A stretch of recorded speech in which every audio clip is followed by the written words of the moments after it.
और जिस जीव को राधा रानी का दास्य मिल जाता है उसे भी कभी कृष्ण वियोग होता, तो हमें राधा रानी का दास्य कैसे मिले? बोले कथा सुनो। कथा किससे सुने? उद्धव जी से कथा सुने। बोले उद्धव जी तो उत्तराखंड में बद्रिकाश्रम चले गए, वो कैसे कथा सुनाएंगे? कहते उद्धव जी मुक्तात्मा हैं, बद्रिकाश्रम में भी एक रूप से हैं और ब्रज में भी एक रूप से हैं। ब्रज में उद्धव जी कहाँ रहते हैं? गोवर्धन गिरि निकटे सखी स्थले तद्रजः कामः तत्रत्यांकुरवल्ली रूपेणास्ते स उद्धवो नूनम।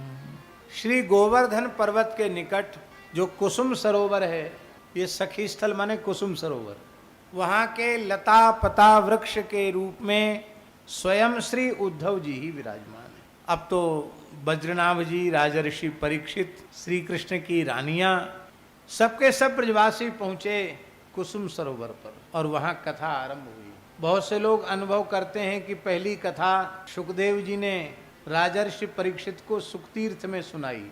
ठीक नहीं है। पहली भागवत की कथा ब्रज में हुई और कुसुम सरोवर पर हुई और उद्धव जी ने सुनाई। दूसरी कथा सुखदेव जी ने सुनाई और परीक्षित ने सुनी।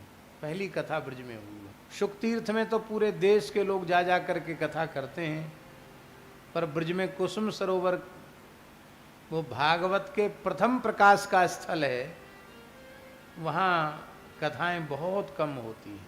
आवश्यक है कि कुसुम सरोवर क्षेत्र में एक सुंदर सत्संग भवन का निर्माण हो, भले ही शासन की ओर से हो, और जैसे सुखतीर्थ में निरंतर कथाएं चलती रहती हैं, ऐसे ही कुसुम सरोवर में भी कथाएं चलनी चाहिए, क्योंकि वो भागवत की प्रादुर्भाव स्थली है।